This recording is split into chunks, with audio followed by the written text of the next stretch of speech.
Vaxt bölgüsünü qeyri-dəqiq böləndə artıq həqiqətən də müəyyən problemlər ortaya çıxmağa başlayır və xüsusən də buraxılış imtahanlarında, fen blok imtahanlarında bu ciddi problemlər yarada bilər. Özümün tətbiq elədiyim üsul və həmişə də işə yarayan bir üsul o olub ki, ilk olaraq asan səviyyəli sualları işləmişəm və hər zaman da şagirdlərə bunu tövsiyə eləmişəm ki, ilk olaraq asan səviyyəli suallardan başlayın, ümumi göz gəzdirdikdən sonra.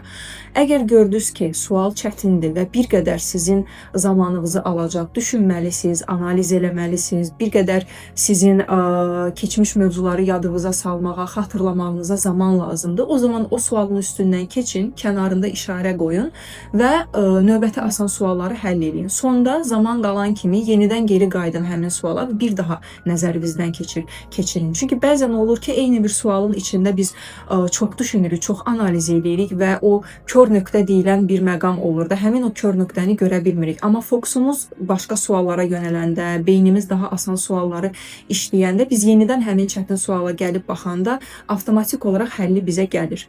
Ona görə də vaxt bölgüsü çox vacibdir imtahanlarda. İlk öncə asan suallar, daha sonra bir qədər çətin sualları işləmək şagirdlərə zaman qazandırır ki, onlar çətin sualın üstündə çox düşünüb zaman itirə bilərlər və asan sualları da işləməyə bilərlər. Amma dediyim, az öncə qeyd elədiyim üsulu işə salsalar, onu tətbiq eləsələr, görəcəklər ki, asan suallar işlənəcək və digər tərəfdən artıq onlar fokuslarını verə biləcəklər çətin suallara.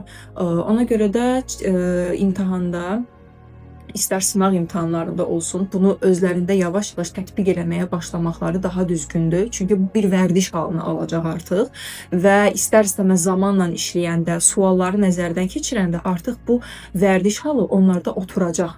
Çünki bir şeyi tətbiq eləməmiş, onu heç bir zaman bir dəfə tətbiq eləməklə nəticə almaq olmur. Bu zamanla formalaşan, zamanla praktika olunan bir məqamdır ki, vərdiş artıq formalaşdıqca şagird özü tənzimləyə biləcək.